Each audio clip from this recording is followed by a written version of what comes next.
This is the first street interview I've ever done in my life, and the first man I bumped into. I've never met this man before in my life. At the time of this interview, neither of us had any clue about what was happening in Belfast. I just went out there and asked people's opinions about America. Now, I assure you, I've never met this man before in my life, but pay close attention to what this man says as the conversation continues. This is a random British guy off the street. Have you ever been to America, sir? Yes. Oh, what part of America have you been to? Arizona. Oh, how did you find it? What did you like about it? You look cool, by the way. Thank you. You can definitely shoes. I'm loving the shoes. I took too much inspiration from there, clearly. Yeah, but no, no, love it. No, it's a lot peaceful.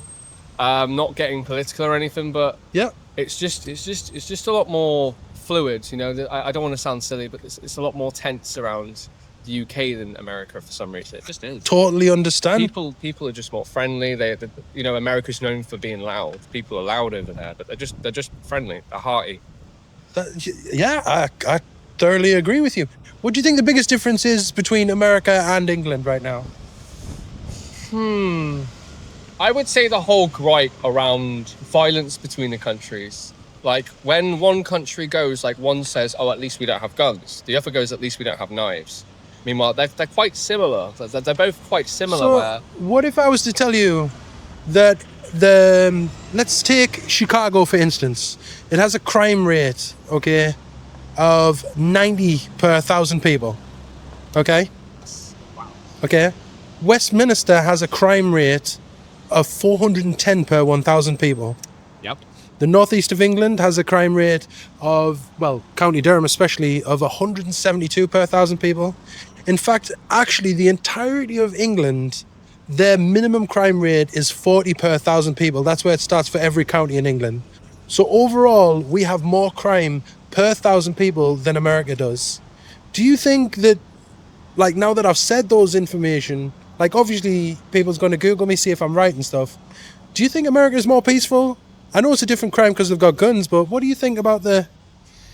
I would say it's more peaceful.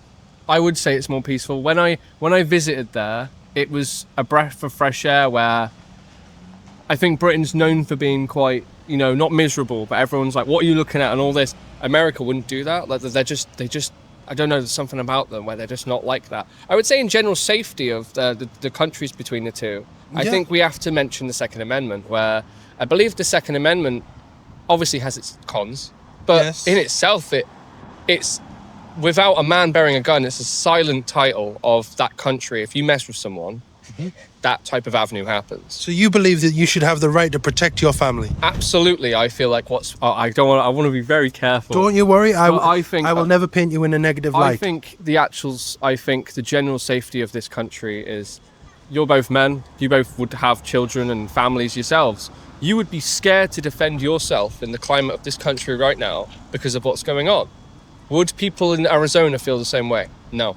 No? No, they would not. I personally have had a man break into my house while I was live streaming on Twitch, and he walked into my house, he walked into my corridor, everything.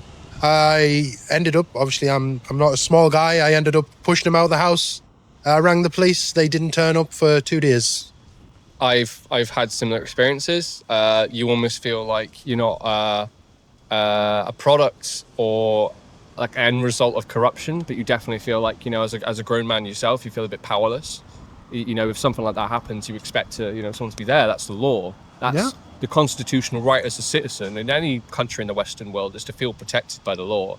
But due to the climate of what's going on right now, I think you'd be very surprised at the amount of people that, if they got an all-inclusive, whatever the hell you'd call it, to move to America, they would. Yes. They absolutely would. You know, I won't keep you very long, but if you don't mind me asking you 2 more questions, because you seem like an actual educated individual. I try to be. Okay. When I say America's freedom, okay, compared to England's freedom, that includes free speech, everything. What do you think the biggest difference is between America's freedom and ours? I would say it's still present in different states within the United States, but there are a lot more lawful implications in a negative way of what you say, not what you do, what you say in this country than in the States. So if you say something against your own political cabinet, whether you talk about anything around here of the present things what's going on in our country, you're going to get arrested. You're going to get in trouble. I personally won't say much, but I've known somebody, a personal friend of mine, their grandmother got arrested because they were posting something. As the thing out, it's a funny rumor, but they were posting something on Facebook, and it wasn't even extreme or something. They were arrested. That's insane, is it not? They were still. It's disgusting. I'm sure everyone reads the household book of George Orwell's 1984. It's almost controversial to mention the comparisons nowadays than it isn't.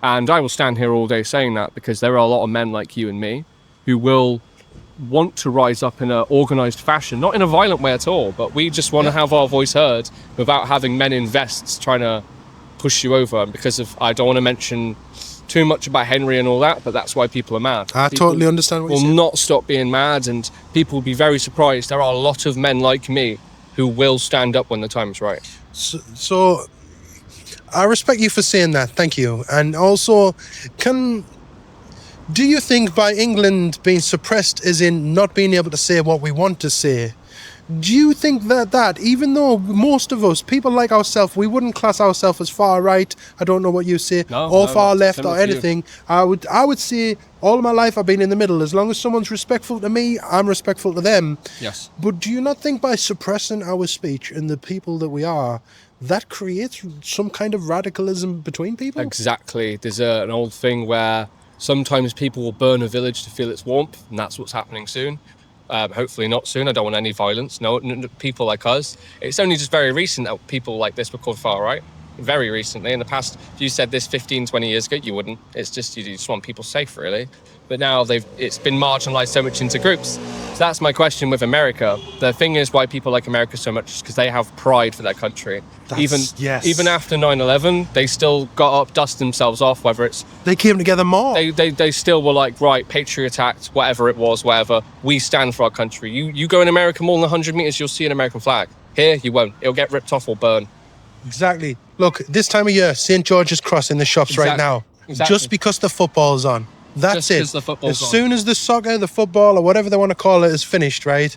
That flag, if I have that flag anywhere, exactly that. I'm going to be classed as racist if I hang that. It's also Men's Mental Health Month as well. I'm not trying to get political, but men keep society alive. Men keep the dirty, horrible jobs alive. And they'd sooner, not be mean, but they'd sooner focus on a different event than more pressing things. And this is where I get annoyed, where people will have opinions like this and they'll get silenced. And whether it's politically, whether it's about St. George's flag, it's ridiculous. And the fact that that flag is considered an extremist symbol in my own country is disgusting. Whether we'd unite, whether people are Irish, Scottish, we're all coming together at this point. And this is where it's becoming beautiful, where soon we will, it sounds cringe, it sounds silly, but the Lion of England will come back. And it's not racist, it's not nasty, it's not ludicrous, but patriotism within men is still there. And people are scared, but they will just say it.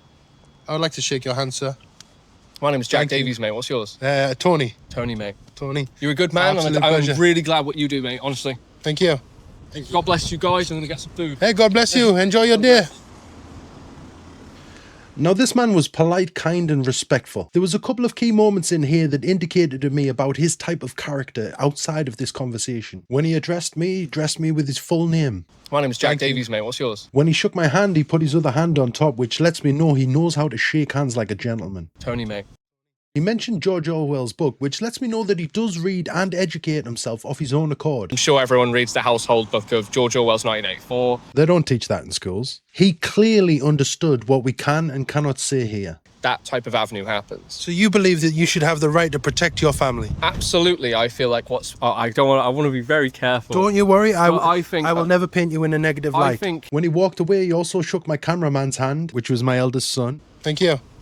God bless you guys. I'm going to get some food. Hey, God bless you. Enjoy your day. And he said, God bless. You don't hear that in England very much anymore. All in all, this guy was wonderful.